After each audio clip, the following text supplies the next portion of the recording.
Hey, hey, hey, it's Friday, July 28th, 11 a.m. Pacific Standard Time, right here on the West Coast. This is Success Never Sleeps. I am Brannon Beliso, and I'm going to be hanging out with Liam Richards all the way from the UK. And we'll get into that in just a minute. We want to begin always by thanking our sponsors. We love our sponsors. We have Tusa, who supplies all of the uniform and pads and stuff for the Olympic team. In Taekwondo, I think that's powerful. They've branched out into martial arts and judo and BJJ. If you're looking for a great martial arts alternative to the other vendors out there, you got to talk to them. Market Muscles, of course, simply the best in websites. We had Stephen Reinstein on the show not too long ago. He was visiting from the East Coast. Good soul, good man. Happy belated birthday to Stephen Reinstein. My Studio, simply the best CRM system for us. There's a lot of different ones out there. You have to find what works for you. I think the big thing is make sure the third party credit card processor works with whatever part of the world you're in. I think that's a big hitch because people look at WePay and it's not everywhere. And sometimes it doesn't speak well. So some people are using PayPal, other things like that. Again, be mindful of that because fundamentally the nuts and bolts of a great CRM system does what? They can buy you can buy memberships. They can track their credit card. You can take attendance, update belts, post events, communicate SMS. That's fundamentally it. And that's not rocket science. I think what's the rocket science is the ability to pass through the credit card fees through that processor. And if it's a robust, well-known processor, guess what? They'll be able to carry it. I remember I was with a company at one time and I went in and nothing went into my bank that day. And I called them up and the third-party processor had taken the money and ran. Literally. Fortunately, the company that had the software paid us first, but there were people deep in that line that didn't call them right away that never got their money back and they lost their schools. So that's an extreme story. And that was well over 15 years ago. But nonetheless, do your due diligence. And it's really that third party credit card processor that determines that. Cool. Then, of course, kids love life skills. If you don't have a great character development system in your school, you need to get one. Whether you write it yourself, whether you use mine or anybody else's, it should jive with your culture, though. I think that's the biggest thing. I'm excited to announce that Kids Love Life Skills just struck a deal with Ninja Tricks. They are now a franchise. It's kind of like martial arts parkour. It's a really good marriage. We started out by testing it in 3 of their schools, 1,000 students in 3 schools. They really loved it. So now we've officially, it's the first time I'm sharing this, we have partnered with Ninja Tricks. Kids of Life Skill will be their exclusive character development system. And then, of course, LC Accounting. I can't tell you how many school owners do their own books. Stop it. Stop doing your own books. If you want to outsource something right now, get yourself a bookkeeper. I think a lot of small businesses, martial arts schools in particular, are so undisciplined when it comes to spending money. They spend money on a whim. They spend money they don't have. They do some big cash out in December and make all this money. And instead of spreading it out over 12 months, they spend it. And that's insane because we are a cash in, cash out business. What does that mean? We bring in $30,000 a month. We probably spend 25 of it. The other 5 gets divvied up between taxes and goes into your savings. That's it. So please be mindful of that. You need a good bookkeeper. I think my sister Letitia owns it. Cool. So what do we got coming up, Marco? We have It's Time Live Balance. That's right. We're going to have that in November. We moved the date for several reasons. One, I find having it in November allows us the opportunity to get you ready for 2024. 2024 is going to be a huge year. And I say that in a good way, and the yin to the yang, it's going to be extremely challenging. You know, the repercussions of the recession, which everyone says will never happen, and it's not going to happen, I would be mindful of that. All the money that's been exhausted is all credit card debt. All the money people were spending was on credit cards. So please pay attention to that. So now what's happening is credit card debt is at an all-time high in our nation. So they have no more income to spend. The whole illusion that, there's no recession. I think it's going to hit. I think it's still coming. I believe that. Samon would tell you differently. And Samon is my friend and financial advisor. He'll be coming out for It's Time Live Balance. Dave Kovar, the instructor's instructor, will be coming out to do his instructor's boot camp for us. And then Adam Lodi. I love Adam. I think digital media is an ever-changing platform. And I love young upstarts that are doing really exciting, creative things. We're writing scripts together. We're talking about videos together. We talk about what people think. So I'm grateful that I not only get to partner with him, he does all of our work as well. And I've never really used a digital media company. It's not my thing. Like Tesla. Tesla does zero advertising. I've always been really proud that we don't outsource our advertising to anybody, let alone have to run digital ads. But in this case, we've been working with Adam for 3-4 months now, and the results have been phenomenal. But I don't believe it's because we're doing $14 for 14 days, right? We're really cultivating customized scripts. We're shooting videos that fit the culture and the why of One Martial Arts. Super important. Like, I'll give it to you. We just did an after school ad. I took shots of our van. Why? These vans are seen at all the elementary schools, right? I also put me at the front and the back. Why? I live in Millbrae. Everybody sees me all the time. They know that I'm the owner. Those two things alone were phenomenal. Me at the front, me at the back, shots of the van. And then we promoted the life skills with the coloring sheets in the middle of it. So please be mindful. You take these stock photos, stock videos, or haphazardly record some video and they slap it together and it makes no sense. And it doesn't tell me why I want to come to your after school program versus the guy down the street. Cool. So where are we going to be? It's Time Life Balance, November 11th through 14th, right here in Millbrae, California, 5 minutes from the airport. If you sign up now, we only have 20 spots. The first 10 spots, you get $200 off. We eat good, we play hard, we learn a lot, and it'll best prepare you for 2024. All right. So who do I got here? I'm hanging out with Liam Richards, the CEO, the founder, the pro coach, everything of Excel Martial Arts in Sheffield. Sheffield, did I say that right? Yeah, that's right. Yeah, man. So he's here visiting. He was supposed to come out for It's Time, but we moved the date. But he still chose to come here for a couple of days, hang out with me. After this, we're going to go on walkabout. We're going to eat good. We're going to hike and just really strategize on what we can do to make not only his business better, but his personal life better. You know, when people say to us, Liam, right, it's not personal, it's business. Don't you disagree with that? 150%. I do. Yeah, because we create this thing out of our love of the martial arts, and it's extremely personal.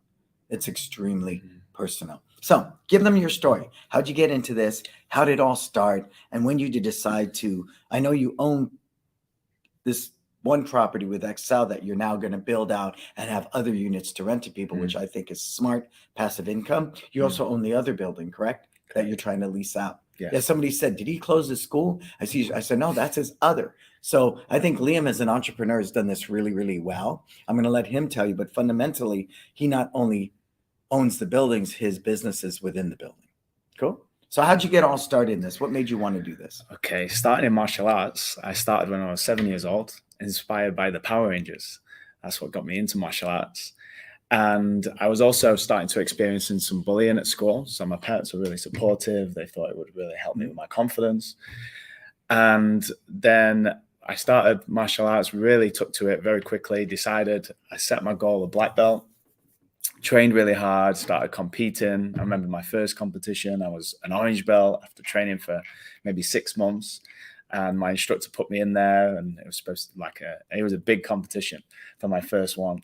I was up against a black belt. I got completely beat up and I was crying my eyes out. I remember my parents are screaming at the side saying, come on, Liam, come on. And my instructor chucked me back in there and I carried on fighting. And I continued competing after that. And yeah, that was a great experience. Competed all over the world, came over to the States a few times and Paris and Italy. And what was your big claim to fame? What was the TV show you were on? Yeah, so after that, I was around 18 at the time. And just before this, ironically, the Blue Power Ranger, Mike Chat, XMA Mike Chat came over from the States to choose me and 4 of us to be part of the XMA team. We performed. Oh, cool. We went to Vegas, performed there. And then after that, a few years later, 2008, I called my friend Danny. I said, do you want to go for Britain's Got Talent?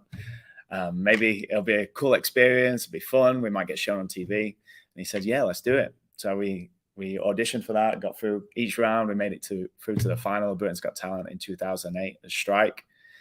And we toured. We went on tour, 22 venues across the UK, finished at the O2 Arena with 15,000 people. That was pretty surreal, great experience. And then really came back to my passion of helping children, growing confidence. And coming back to my purpose was I didn't want children to experience what I experienced at school. You know, running home from school when the bell rang, running out of school, running back home as fast as I could so I didn't see the bullies. And, you know, I remember one time that we've talked about this when my mum had said that I was being bullied at school and what was going on, and it was going on for a while. And my mum said, right, we're going to find them now on the way back home and you're going to fight them, you know. And she pulled up the side of a main road, 40-mile-an-hour road. She pulled up and there was 3 guys there, and she made me get out and fight this one guy with the 2 of us there. I didn't feel like I won the fight, but I learned the lesson to stand up for myself. And yeah, it was a challenging time for me in high school. I experienced a lot of bullying. And yeah, after Britain's Got Talent, all that came back to my passion. And in 2010, we bought our first building, put the money in from. When you say we, was that your parents? No, it was myself. No, Oh. it was me, myself. Like I've always been a saver. So since I was like 15, I was saving money, pocket money all the time. And then with Britain's Got Talent, we made a bit of money from that, performing and used that money to buy the building. Yeah, Wow. and fit it all out. That was 2,000 square foot. And yeah, we still own that today. And what was the name of that? It was still Excel Martial Arts. Okay. Yeah, it always was Excel Martial Arts. And the purpose was always to help people excel in life. So I remember we used to have these photos of people in their martial arts training gear, and then a photo of them in their police outfit, their police uniform. Oh, that's cool. And different things. And the kids were in the school uniform, excel in life. So yeah, that was always the purpose. So and then, when did we go through the? So I thought we rebranded. We didn't rebrand. What did we do? We did rebrand. We did rebrand in 2018. So we've been looking around we outgrew the building quite quickly that was in. And what was the numbers at that school? Around 200, I'd say. Right, it was 200. Yeah, right? we had around 100 students before we moved into our full-time academy, and then we grew to 200, 250. Which is a real smart model. When I opened up San Francisco, I had 100 students. I was teaching at the Park and Rec. I was teaching at a couple of health clubs, several other martial arts schools. And so when I opened up San Francisco, I had 100 students. I mean, if you can do that, if you're in the position to do that, folks, try to have that, because then your rent's paid, things are covered. So you were confident. Yes. When you did that, because you had 100 students. Yes. How did you get that 100 if you didn't have?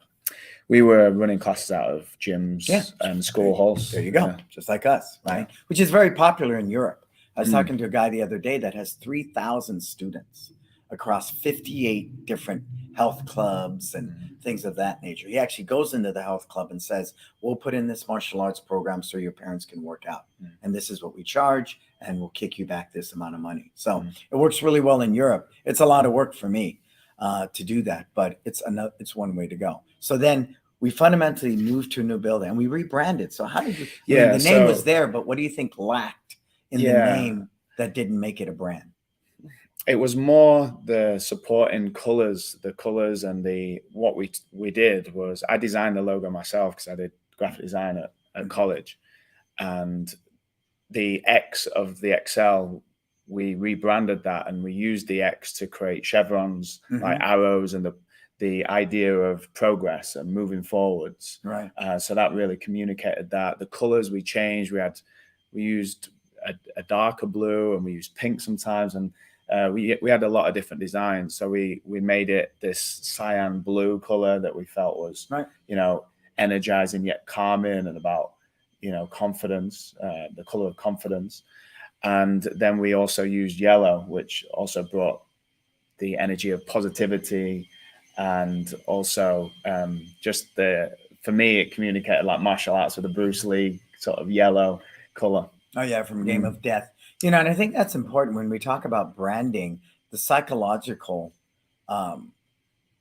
response from different colors is real important. Now, I know martial arts is normally red, black, and white, and I like the red, black, and white, and it actually works really well in creating a certain emotion, but you got to look outside that spectrum too. So if you're branding or rebranding, you should have 3 primary colors. Starbucks, United Airlines, Nike, everybody centers around 3 primary colors. Anything more than that, you dilute the brand, you confuse people, and it's really hard to produce apparel, hats, everything. We wear black. That's all we wear. We choose to stay with that versus having different colored t-shirts for different seasons, things like that, because we really want to promote a singular message in relationship to our brand. Somebody hit me up, I don't know, it was New Zealand. And they go, "Are you in New Zealand?" I said, "No." They go, "Somebody's wearing your outfit here." And if it wasn't black with the red logo, I don't think they would have recognized it. It was pink with a blue logo with One Martial Arts. I think it wouldn't even caught their eye. But the combination of all of that really creates a kinship with your brand. So be mindful, because I think in the martial arts, we do a very poor job of branding as a whole. But I think you've done an excellent job with that brand. Yeah, for us, it was all the detail of that. Moving into a new building, and we've been searching for the right building for like 6 years. And we were progressing with one. We were going to demolish it and rebuild, and it was taking about a year to get the approval. And I drove past this building every day, and I just thought that'd be awesome if that came up for sale.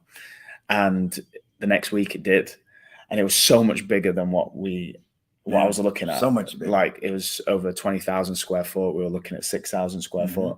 And then thinking creatively about it, it was how we can make it work. And, financially it worked really well that we rent out 6,000 square foot. It pays for the mortgage on the property. And so that gives us, it's that long-term investment. So we were really happy that we found that. I mean, it was so stressful, 4 months of the fit out, but having worked with yourself, Brannon, was about using the brand and how the experience would be from the minute they walked in the door. Yeah, exactly. The to colors, the pro shop on the right, to the flow in and out, how to use the rooms, even the graphics up the stairs. I remember many videos. Yes, many videos, and we did that, and I like that. I mean, what really excited me is when I used to watch that show, Restaurant Impossible. I don't know if you ever saw that. I think it was a British guy that starred in it, Robert somebody, right? Anyways, he'd come into this ailing business. Now, it's not always the case, but he would come in and he'd rip apart the menu and redo the menu and make it efficient and make it the profit more. They'd rip apart rebrand the whole thing. I like doing that. It's a lot of fun. In Liam's case, they had a pretty good idea going in. So it's just a matter of amplifying that and moving in the direction. So in all that time, what are your numbers today? We're at 400 students now. So he's doubled. We've doubled it. So his revenue is doubled. The building is paid for, because who's renting it out? Is it a warehouse usage? It's a gymnastics academy that rent out the 6,000 square foot. And then my sister runs Excel Dance, and they rent out the space upstairs. Yeah. So we added a floor there. Very smart business, right? Very smart. And now the next phase is to build the units to rent out. Yes. Correct? Yeah. And how many units is that going to be? That's going to be 11 units, another 22,000 square foot in total. So we've got planning in for that at the moment. And the vision is a health and well-being complex. So a community of like-minded businesses where we can all work together. Yeah. And I think that's important, because you put the wrong people together, it could just be a nightmare. So what are you doing to promote that even before it's there?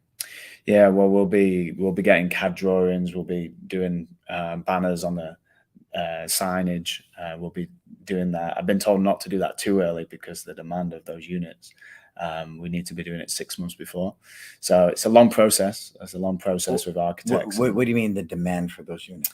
There's a high demand for those units. So if you kind of advertise too early, like a year before. Is there a high demand for the unit or high demand for health and wellness to get those units? More high demand for the unit, but we are splitting it. It's not all going to be health and well-being. We've kind of splitting, spreading the risk, if you like, is 4 or 5 units are going to be storage. If we find more health and well-being businesses, we'll have them occupy. Well, there's 2 things I see right away with that. One, if it's a storage unit, you will have very minimal traffic. People won't be driving in and out any day. The bad part is you reduce the footprint. You don't have as much foot traffic. So, because I think what'll make it very attractive, I would want to do a demographic study to see if health and wellness are looking for those units. Yes, I have spoken to, I've not done an official study. I would. I mean, that's because that's what, this, success is something we prepare for. So I would do a demographic study of how many health and wellness businesses are in your region and how many of them occupy, how many square foot are these units going to be? 2,000 square foot. So, each. And that's very standard for most small, if you go to any, even here, I occupy 2 units. This is 3,700 square feet, but that's why there's a door there and there. If you split it in half, it's roughly 2,000 units each, 2,000 square feet. That's pretty standard because it's not taking on too much rent. It's a great way for a small business to grow. It's very standard in the martial arts industry. In this case, but like I said, I would do a study to see how many health and wellness businesses in 2,000 square feet occupy. Yeah, absolutely. Because that's really what you're after. And I think that, again, what's niche about that is if I know what would make it more attractive, and this is why I think this is a good thing, because you can charge a higher dollar because it's a specialty product. Yes. So you're no longer, I bet it's in high demand, but I bet there's a certain ceiling and price point because it's fundamentally storage. And storage doesn't generate revenue. Storage, it's just a place to store stuff. So I believe that type of renter is looking for something cheap because it's not like this is a brick and mortar that people are coming in and buying things from. Does that make sense? Yeah. So if I could put everybody in there, that's health and wellness, and elevate the overall chi, the overall vibe of the whole complex, holidays, things like you could do so many things as a collective, which grows that tribe. It could be it could be the prototype for the future of wellness, where then you start buying other complexes and converting them completely into health and wellness. Absolutely. Yeah. So, I mean, that's how I see it. I think the thing about that, the storage, it's not romantic. It's not glamorous. It doesn't feed into what you do. Yeah. Sure, it'll be an easy rent, right? It'll be an easy rent because those are in demand, right, people? But see how I think? I'm thinking way beyond just that because I think this is a great idea. It's a really good idea. Imagine acupuncturist, maybe Pressed, the juice company. You ever see Pressed? Yeah. That'd be perfect for that environment. But Pressed would want to justify there's enough foot traffic to cultivate that. Yes. Right? Maybe a gluten-free, dairy-free, bakery. Right? But if I have all this traffic, if I can say I have 400 in my facility, right? My sister has how many? Yeah, like 400 as well. She has 400. We have 800 families. How many does gymnastics have? Gymnastics has 500. I, as a renter, go, 800, I have 1,300 people here on a weekly basis coming through here. That's built-in foot traffic. And guess what? Gymnastics, dance, martial arts, they're all into health. Absolutely. So it all feeds each other. And they do co-vibe things like saying, okay, you come over, bring some of your samples. You can use our lobby, set up a pop-up, have your gluten-free biscuits. You can do that one day and then boom, they go over there. So you can cross-market together. And really, when all ships rise, when the tide, all ships rise. So I like it. Are you taking notes? Yes, I am. You better watch this back. That. Yeah, because I think it's brilliant. That's the idea. Yeah, if we can rent them all out to health and well-being, we will. Well, but no, you will, because that is your vision. Yes. Yeah. And here's my story. When I opened up One Martial Arts in San Francisco, I imagined this Eats Meets West gym. We're going to have Qigong and yoga and a juice bar and an acupuncturist. I wasn't going to do that in San Francisco. It was way too small. It's not the demographic, but that was my vision. You can't sell air conditioners in Alaska, right? But that was my vision. And I recognized in the beginning, just to make rent, I had an esthetician on site. I had an Aikido guy. Nobody played together well. So I think that would be the other thing. Culturally, how do I vet these different businesses? I would want to do a chart and say, okay, I want to have an acupuncturist, only one. I want to have this, maybe a clothing, a hemp line, right? That's all organic, only one. So then they know there's another way to raise the dollar value of that property. You're the only one here. On and on. And they would somehow, core value wise and purpose wise, every one of these businesses would share at least 3 core values: health, wellness, excelling, whatever you choose. And that would be another part of that platform.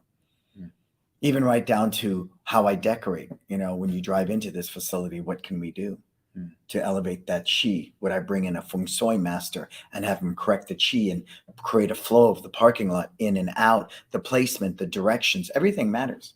Yeah, absolutely. Everything. All of it. All of it. Because we are, we're very metaphysical. I mean, when you talk about eating well, you talk about spirituality, you talk about something as simple as a crystal. People say, well, that's a stupid rock. No, it's not. Crystals are powerful. Look at the minerals we take into our body in the form of vitamins and stuff. So I don't know why people would discount it. If you want to talk about minerals, look at a diamond. Women love diamonds, and it's just a freaking rock. That's all it is, right? But I think the belief that goes with that, the diamond is a girl's best friend, it's been fed through society. I think the same thing with what we do. Yoga needs to be there. There needs, but why not bounce it off to have a yoga apparel store and all the other things to support that? Yeah, I see it. I see it. I could see a beautiful Sunday afternoon, everybody out there with pop-ups outside, people coming in, that type of vibe. Because really, when you talk about that type of industry, the co-op is really important. If it's not a cooperation, if it's not where people are vibing together, then they recognize that faster than somebody that'll settle for a next door neighbor that sucks because it's just a storage place. So that's my take on that. All right. And I want you to be very mindful when you choose even your own martial arts school, where you're going to put it, right? If it's next door to an e-cigarette vaping place, is that good for your business? It's horrible for your business. We were fighting. They're going to put a cannabis dispensary up the street from us. Now in San Francisco, it's not uncommon, but we fought not to get it there simply because I don't want it even near us. I want it a mile away. All right. But we did. We lost that. We lost that battle, but it won't affect our business because we're established. We've been there 23 years. People don't go there to hang out in that neighborhood. Where can they go when they're there in your complex? In the complex. Is there a Trader Joe's right there? No. See, so that's what I'm saying. We choose this because people have a Subway sandwich, a Trader Joe's, they have a Starbucks. So, but what's amazing for you is you have a captive audience. And when you have a captive audience, you can spoon feed them a product of a higher end product that they'd be willing to buy. Would they pay, more than they would for a Starbucks coffee, for good organic coffee in that complex? Yes, because how far do they have to drive to get to Starbucks? Yeah. Saturday morning classes. I'm a little late. I didn't get to go to Starbucks. Boom, but I've got this amazing organic coffee I sampled last week because they came into XL and it's good for me. That's what I don't drink Starbucks or Pete's coffee anymore. I get good organic coffee. If you notice, you go into Starbucks, they have the little cancer sign. You ever see that? Oh, yeah, see, because it's only got to be about this big. Take a look next time you're in there, folks. Products in here have been known to cause cancer. So there you go. So I think it's an amazing idea, but to carry that over into martial arts schools, you guys, I want you to think about that for a minute. Where your location is, I'm a huge advocate. Marco's singing praises of location. Focus Martial Arts has taken off. Believe is doing well. These schools that stop renting places just because they're cheap rent, everything's changed. Just like payroll. Our payroll is roughly 33%, like a restaurant. Yeah, I don't even bat an eye at that. Other people going, that's crazy. Well, what drives us? People. And without a team, how can we execute? Or how can we have freedom to be sitting here while I've got 42 campers in the park right now and I'm sitting here, right? So I think that mindset shift of looking at our team, like Richard Branson of Virgin says, if I take care of my team, they'll take care of the passengers. It's the same vibe here. So what's next for you? What's next? Well, over the last year or so. I mean, the message, I saw a lot of different things you want to do, where we're going to work together and do things, but tying your personal with the business and everything else, what is it that you really want to do? So for me, over the last year and a half, I've been on a very spiritual journey, a personal development journey, because I've been running Excel for 16 years now. And you're how old? I'm 34 now. Yeah. So that's a long time. To only be 34, he's been at it for 16 years. That's a long time, folks. Yeah, and it got to the point a year and a half or so ago where I just felt numb. I didn't feel happy in myself. I wasn't at peace, and I decided I needed to take a look at that and went to a therapist, started working with a therapist every week for a year. And, I was getting angry, I was being controlling, and there was so much perfectionism that was like, it was uncomfortable. I just wanted everything to be perfect, everything to be in control of everything. And I wasn't happy. I achieved a lot, but I wasn't fulfilled. I watched the Tony Robbins video I sat there and watched it, and he was talking about Robin Williams, how he had everything in his life. He achieved so much. He had, won every Oscar, won every award that he could do. he was known for being one actor, and then he moved into a different, did that amazingly well, wife, children, house, cars, everything. And then he hung himself. Ah. I actually did a movie with Robin Williams. Did you? Patch Adams. Right. Yeah. And I was only an extra. I was a janitor pushing a mop in the hospital scenes. I'm way in the background. And it's amazing because he would not sit in his trailer. He would make lattes and frappuccinos, and he'd come out and walk around with a tray serving people. And I'm going, oh, let me get this straight. This guy makes $20 million a film, and he's out here serving lattes he makes and frappuccinos, because it was in a sound studio on Treasure Island. And he'd sit there with these kids because they brought in real cancer patients, these kids that were in the cancer ward. And he'd sit there with them for hours and entertaining them while they're doing the lights and dialing in stuff. So yeah, you wouldn't have thought that though on the outside, right? That inside he was suffering tremendously. And I remember because it's here, and he hung himself, and I was just like, Anthony Bourdain, another one.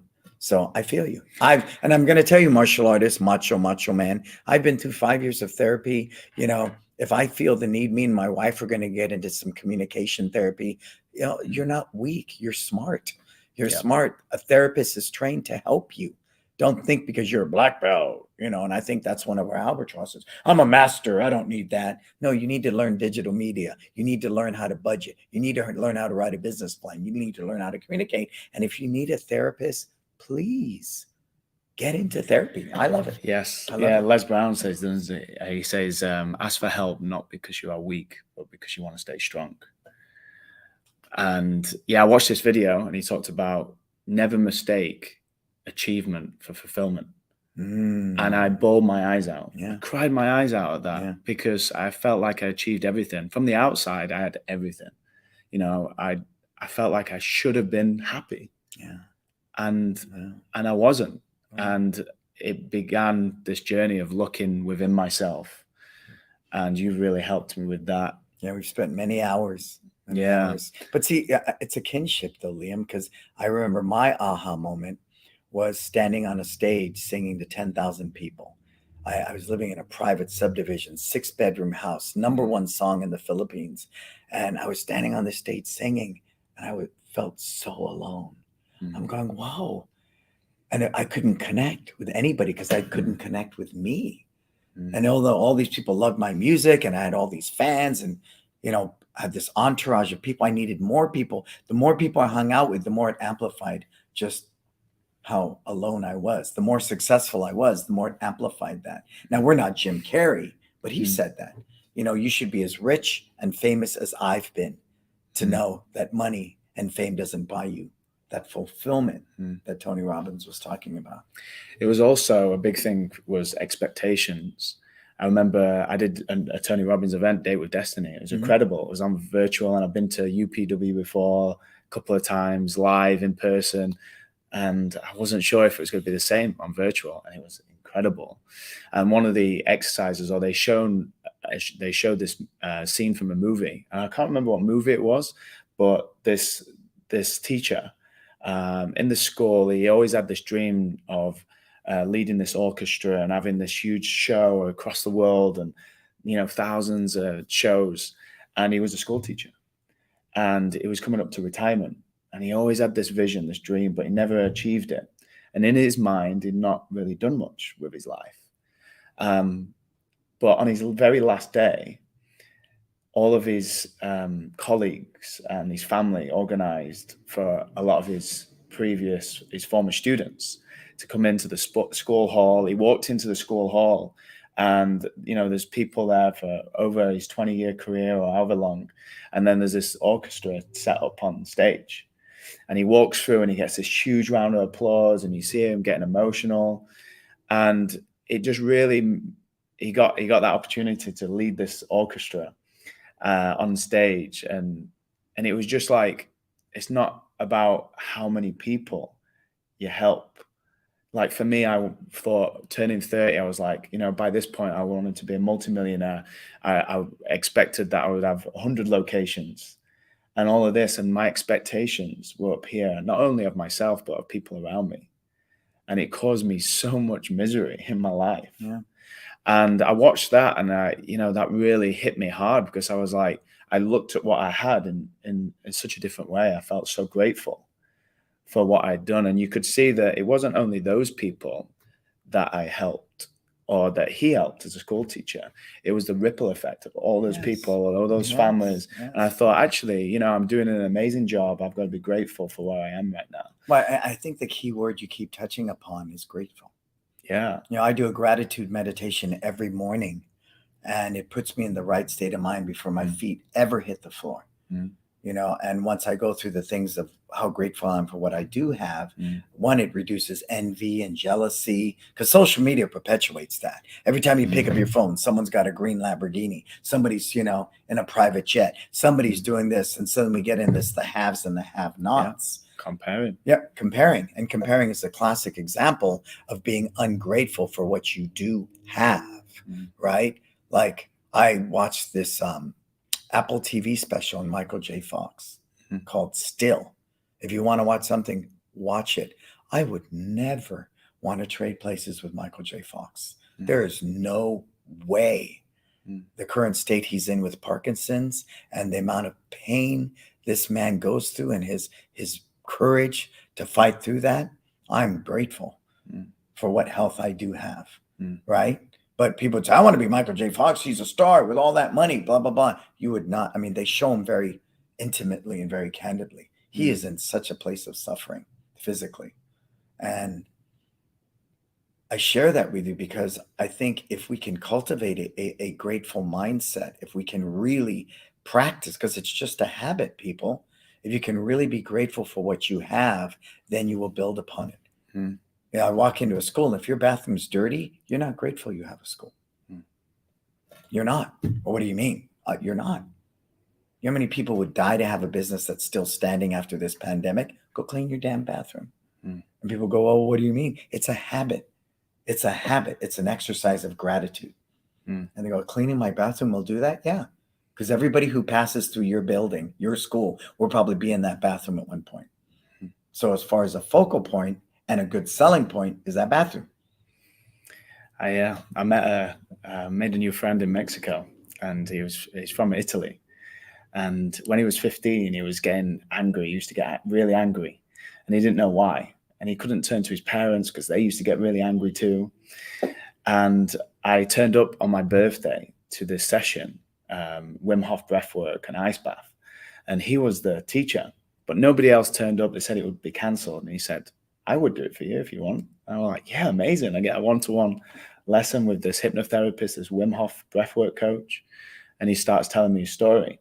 So when he was 15, he went into meditation, started to learn how to meditate. And when he was 18, he decided he would go to India and learn more about meditation. And then he stayed for 5 years. He became a monk. And when he was there, he said this moment, he was cleaning the toilet, cleaning the bathroom with a brush. And he said, of all times, this amazing sense of gratitude and joy just came over him. And then after 5 years, he decided he wanted to serve people. There was more to life. And he came back and had an amazing session with him. And it was also, as well as gratitude, it was about self-love. I didn't love who I was as a person. I was being so critical on myself. I was comparing myself to others other people that open more martial arts schools. And, I was comparing myself against all of that. And I went on this real journey of self-love. And I remember my therapist saying, look in the mirror every morning, wash your face, look in the mirror and say, Liam, I love you. You're doing great.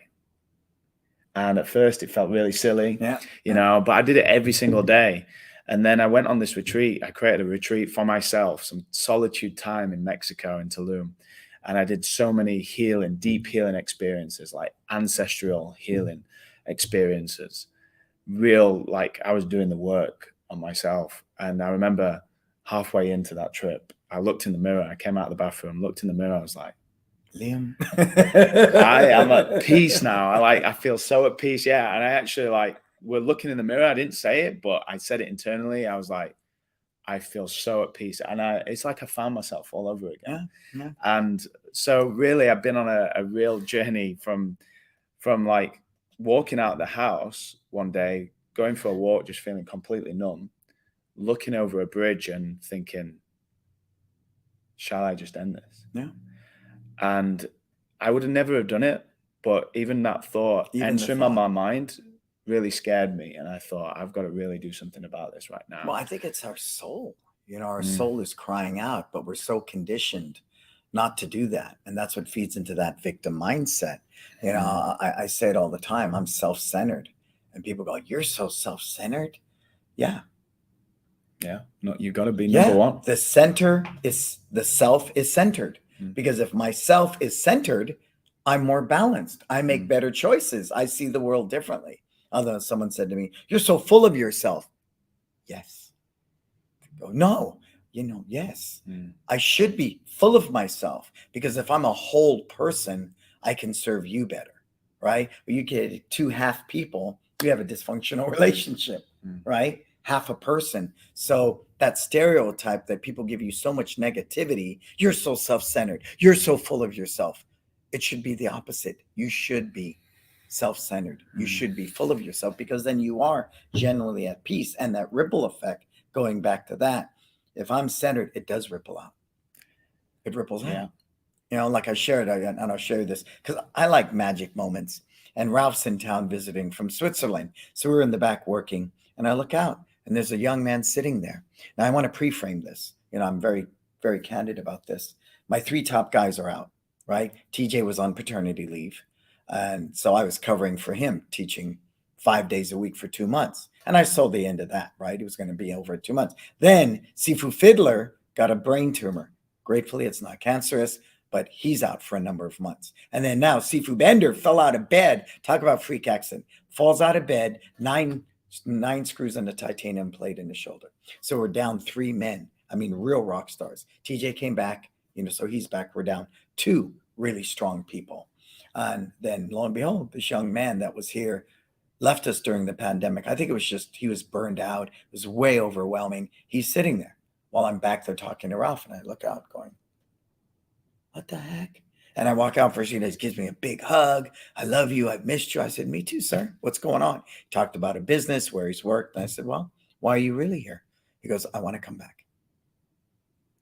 Talk about perfect timing. Talk about a godsend, which we haven't lost pace. Now, let me pre-frame that. It was very strategic, me teaching. I could have put a 15 and a 16-year-old in place for TJ, but that doesn't make any sense. All the money I saved on payroll goes into whose pocket? Mine, which allows me to put more money into the market, and continue to grow my wealth. So it was a smart move. And we're revamping the curriculum. So it was important for me to be teaching these classes. And it's so ironic because 2 months into that project, first thing the team said is, we're so happy you're back. I said, well, okay, why? Because we believe you have a better understanding of what we share with you about, the shortcomings of the current incarnation of the curriculum, because you're actively teaching it. So my big aha takeaway was lead by example. Our industry, more than anything, I believe the lead by example, there's a certain amount of presence that you need to have. Why does Warren Buffett still go to work every day? He doesn't need to. He's a billionaire because it gives him purpose. Why did Elon Musk go sleep on the floor of Twitter? Because he's a lead by example leader. It gives him purpose. So I believe for me, what I've discovered, my new love for the martial arts, and I don't make any apologies for that. I was raising babies. My kids are 11 and 14 now. I'll be lucky if I get a hello in the morning because they're just at that place as teenagers, right? So I did what I needed. But now being back here teaching, this kid's coming back and his timing is perfect. But I'm going, I don't know if I want to stop teaching. I don't, because I love it. I found confidence here. I found discipline here. I found everything here. Why would I stop doing that? Because the industry tells us you must work on your business, not in it. So think about that, right? Think about that, especially the smaller school owners. If you want to make more money right now, cut your expenses. You want to make more money right now, reduce your payroll by teaching a little more, right? Plus, it's lead by example. And in our industry, I think it's something that's really needed. And one of the reasons why we don't have huge franchises.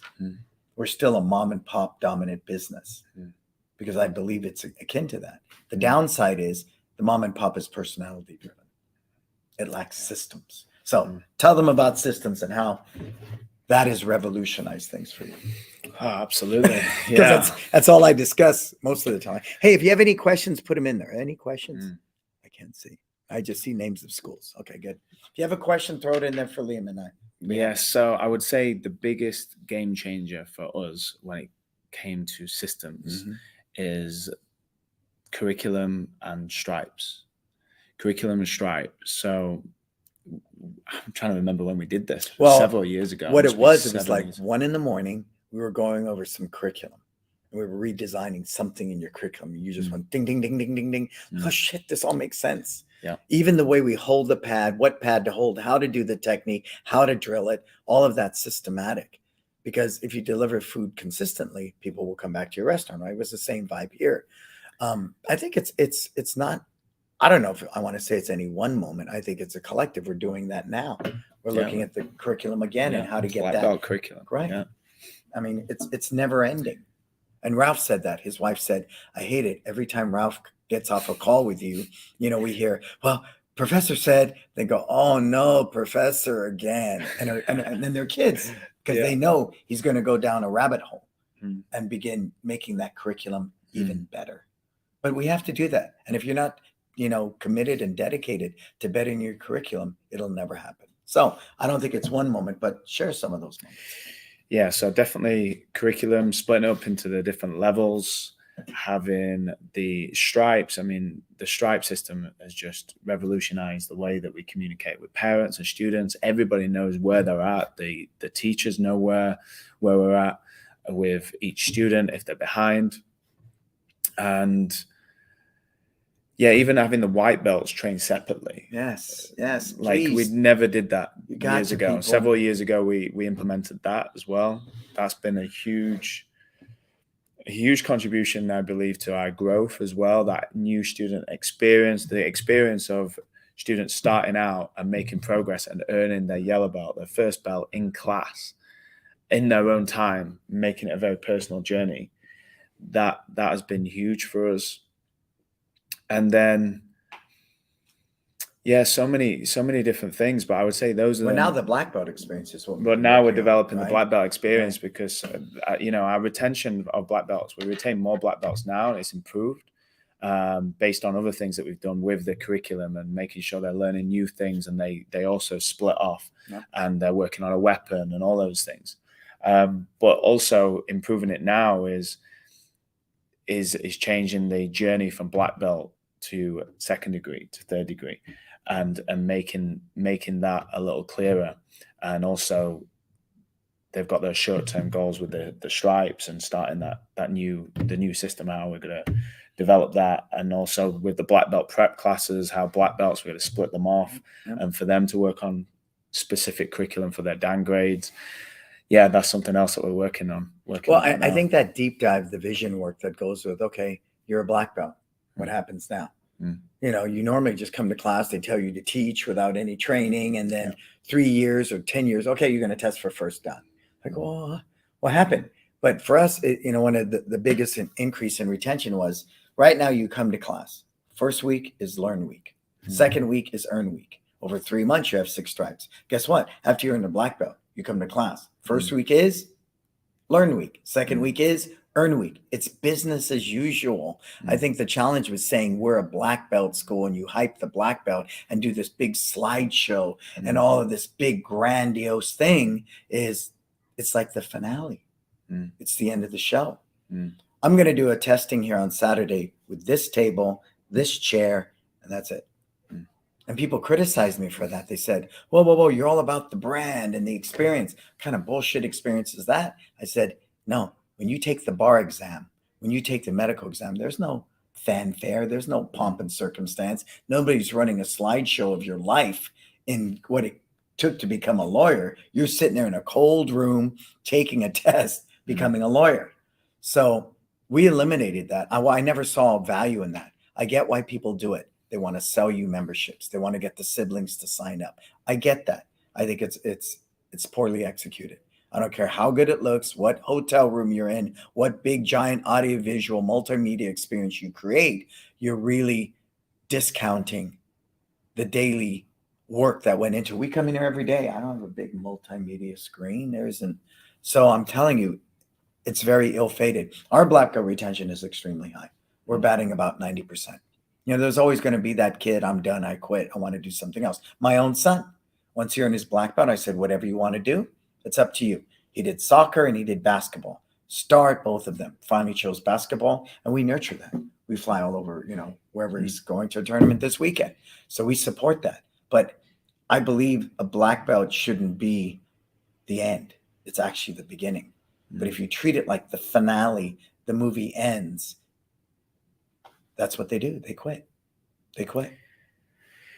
Yeah. The other thing that in terms of systems is our bench is really strong now because of we call it coaching academy, or, you know, teacher training. Yeah. And, you know, having that manual, that experience that they go through, and the levels and the assessments of those levels, that specific criteria and a clear pathway for them to become a coach or a teacher at Excel.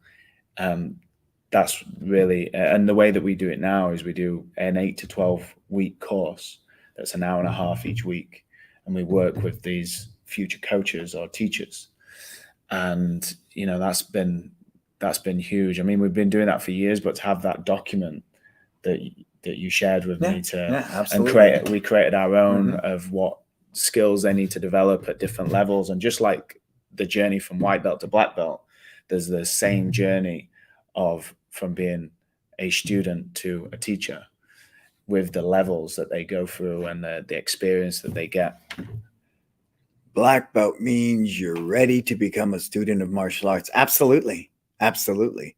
I think the balance of that, though, is recognizing. That's why we don't have belt testing fees, you know, because we really value that, Karth. And you can't tell a 10-year-old that now you're a student and you're ready to study. I say it all the time, but they never hear me. When I got my black belt, I felt like a white belt. I'm really ready to train now. A 10-year-old looks at me like, what are you talking about? I just got a black belt. I hear what you're saying, though, Karth. I really do. Go ahead. Yeah, so that's really helped us improve and continue to develop new teachers on the bench, so that I'm now interviewing several of those to see who we'll bring onto the team next. And, you know, I feel like the energy that they're going to bring in different ways is going to elevate our team even more and strengthen our team. But I think culturally, you know, offering it in smaller chunks on a weekly basis. We do the same thing. It's a 45-minute class right after their sparring class on Thursday, after the black belt sparring, and we strategically ends at 6:30. So the parent's that's cool. He can stay here another 45 minutes. It doesn't bite into their day. But the smaller chunks, the measurable goals, the obtainable goals, they don't look at this, I have to teach a full class. No. Step one, you learn to take attendance, you learn to greet people, you learn to tie belts. That's it. That's your first level. Yeah. Wow, that's cool, right? I can do that. And then next level, you're able to demo a technique, you're able to hold a pad, and you're able to do the stretch and the warm-up. Okay, but then the next level, and then they move into a paid position at that point. But I think the smaller chunks are important. Not inconveniencing the student is important. And once they're in a paid position, because we will still get some of the younger kids, oh, I can't come tonight because my parents want me to do this. I'm sure you get that too, right? Yes. But once they're in a paid position, it's part of their schedule. You have to be here. It's mandatory. You're paid. It's part of your scheduled hours. So I found that was a huge jump for us just with our regular team. Because if it was volunteer, then I got to go home early tonight. I need to study. I need to do this. But if they know and they can plan that it's part of their scheduled hours and they're being compensated for it, everything changes because that level of professionalism comes. So as you can see, Liam's at 400. We're on a path, and I looked at it the other day. We're on a path to do 2.1, maybe 2.2. That's right up to all our high time numbers. But what's different for us now is we teach fewer days, we charge more, and we've been stuck at about 950. And people say, you're stuck. I don't like that. To me, we're stuck. I want to be up around 1200. That's where I want to be. I think we can max out at 1200 without stressing out my team and overloading them with work. Are we ready to handle 1200 today? No freaking way. The bench isn't strong enough. And we know that, but I'll take $2.1 million any day, right?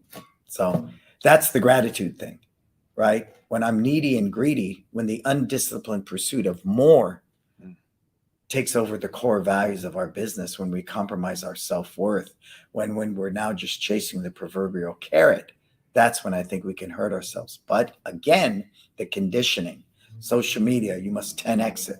You must do this. I read recently Grant Cardone's being sued for billions. Oh, really? Yeah, take a look at it. It's out there. Because we do. When we can sell fear, when we can sell that you'll be happy if you're a millionaire, I can tell you, when I became a millionaire, I wasn't any happier than when I was a poor kid, playing with sticks and rocks in the schoolyard. Happiness is within you. And they say, well, it's easy for you to say that. No, it's not. When I had very little, I managed to be happy. When I had more, I managed to be happy. Today, I managed to be happy because for myself, my own self-worth, for my own life balance, I understand happiness is the key to my success. Thus, my TED Talk, Happy on Purpose, right? My purpose in life is to be happy. What does that mean?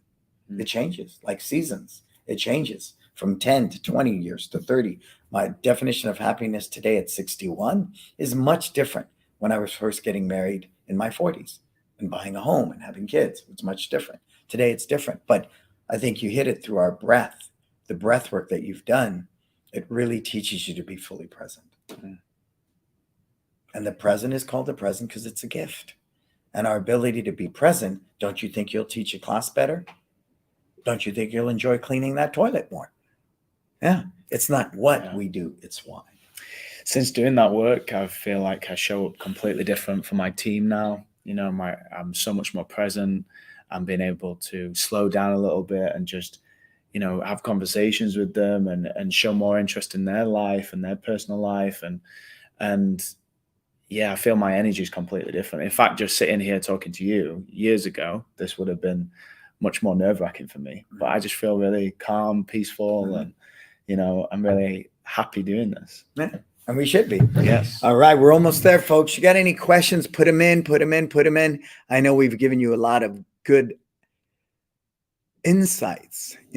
I believe you're sitting with two people that are very successful, not only in their business and financially, but emotionally and spiritually and mentally.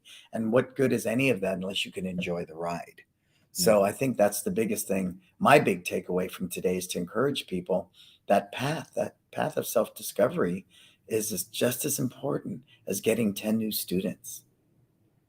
Discovering why you're stuck, whatever childhood trauma. Because I find for me, and this is just an observation, many people in the martial arts are broken. They came as bully kids. They came as kids who were hurt and traumatized. They lack confidence. They were bullied, all those things.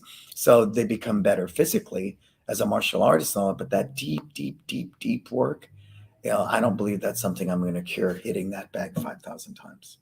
It's not. Therapy, walkabout, retreats, all the different things I've invested in over the years, and I continue to, for me is probably just as important as learning how to throw a front kick or get 10 more students. Cool. So where are we going to be, Marco? Put it up. November 11th through 14th, right here. It's Time Life Balance. That's the work we do in the 4-day. That's why there's 20 of us. We cry, we journal, we go through so many emotions in a 4-day period. But I believe you'll be a better person and you'll come into 2024 really ready to make the type of changes in your life to create the version of success that you deserve. And those are the 4 people we're going to hang with. It's a real balanced group. Somebody said, why don't you have a woman there? So I don't know. Maybe we will. We're always full of surprises. And growing up with 4 sisters, I can't ask you why or answer why I don't have a woman on the ticket. So that could change between now and November. Cool. So post the link for that, Marco, as well. Thank our sponsors again. Who do we have? We have Tusai, we have Market Muscles, we have My Studio, we have Kids Love Life Skills, and LC Accounting. I want to thank you, my brother. Thank you, man. I love you too. Thank you. Thank you for being here. Thank you, everybody, for hanging out with us. Thank you. Yeah, this is Success Never Sleeps. I am Brannon Beliso. Until we talk again, what are you going to go out there and do? Live your best life.